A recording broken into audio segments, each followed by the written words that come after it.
Well, breaking tonight, a massive rescue effort now underway along the border of Nepal and China after mudslides triggered catastrophic flash flooding that have killed at least 160 people. The chief Washington correspondent Mike Emanuel is live in D.C. with more on the desperate search for survivors. Mike, good evening. Trace, good evening. The death toll likely to rise as hundreds of tourists, workers, and others remain missing. A warning: some of the video is disturbing to watch.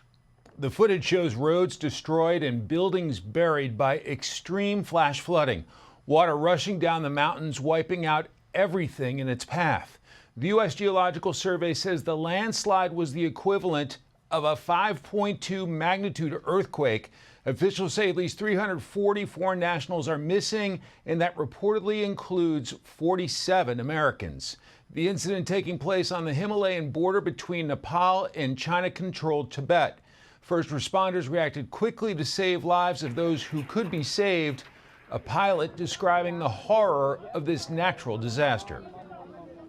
Even the guy who was flying with me, 20 years of experience, and he saw this firsthand and he was devastated. So it's huge. It was exactly what was happening. We could see everything being swept away and we felt helpless.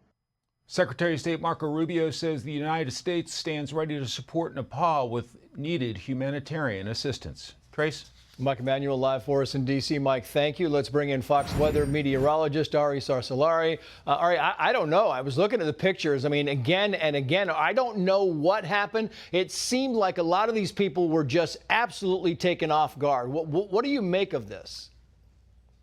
I mean, it's just unbelievable. It's the same process as we see sometimes, like in the western U.S.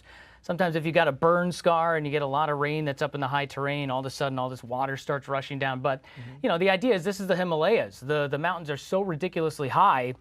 The latest theory on this is that there was a huge chunk of glacier that came off in high elevation and just crashed down like several thousand feet, hit the ground.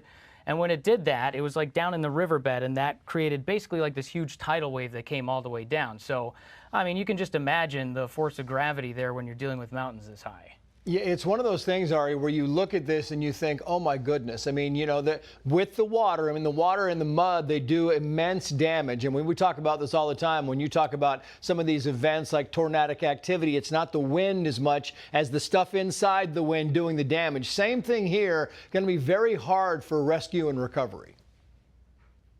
Yeah, it really is. I mean, there's so much stuff in that debris flow that was coming down. Over time, it obviously accumulates a lot of debris in addition to the humongous amount of ice that initially fell down there. It's in the riverbed, so you've got a lot of water that's in play. Just think about like humongous boulders. I mean, if you've got a 2,000-foot wide chunk of ice that comes down, crashes down like 4,000 feet into water, and you have that much terrain, so gravity is going to be working, extra in that part of the world. I mean, it just sends this crazy tidal wave down. Honestly, some of the craziest video that I've seen since the 2011 Japan tsunami. Super scary. Yeah, Ari Sarsalari, listen, great. We'll get back to you as the news warrants in this. Great analysis. We appreciate it. Thank you. Be sure to like and subscribe for all the Fox News latest on YouTube, and catch full shows streaming now on Fox One.